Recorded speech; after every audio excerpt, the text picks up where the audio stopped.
Hello everyone, today we'll be looking at how to make different hairstyles. Start off by taking the front section of the hair, comb it in the front in place. Now bring it down to the level and comb it into the level of the chin and cut it accordingly. Now separate them into two halves and then afterwards bring it to the front and then cut it once again. Do the same on the other side as well. Make it into a slightly diagonal cut. This way it will arrange itself to the rest of the hair. Now it should form this downward facing V as such. Cut it up when you bring it straight. Now take another section from the side and then afterwards do the same on the other side. Join it with the two sides and then afterwards cut it in such a way that it frames the face. Taking the side portion of it, comb it upwards and then make sure that it merges with the first portion that you have cut into place. Do the same for the other side. Arrange it accordingly.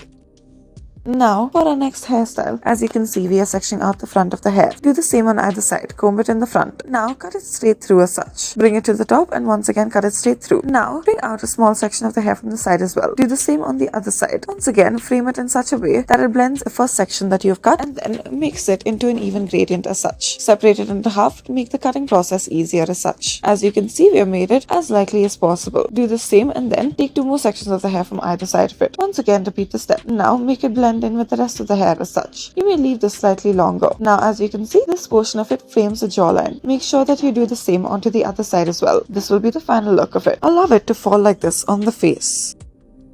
Now for our next hairdo, we'll start off by taking the front section of the hair, do so on either side, comb it in the front. Now add a clip to it and then add multiple clips to it as you can see that we are doing. Now twist the hair as such. As you're twisting the hair, gather all of the hair together and then bring it down to the lip level and then afterwards cut it out at this level accordingly. Now once you comb it into place, it should have formed a downward facing U. It should be ever so slight. Now frame it on the sides and then this is what it should look like.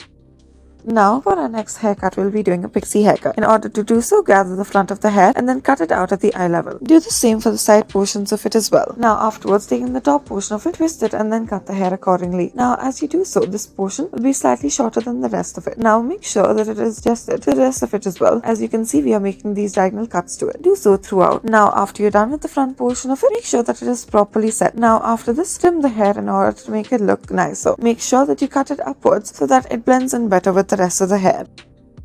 Now, for this next hairstyle, we'll start off by gathering the front portion of the hair, comb it into place, and then afterwards, now take the hair scissors and then afterwards take the comb as well, comb it into place, crisscross it as such. Cut it out according to the jawline level and then in an ever so diagonal cut. Now afterwards, bring it back to the right side and then this is what it should look like. It should be slightly curved. Now make it frame the face as well. Now once you dye the hair, this is what it should look like. Thank you for watching.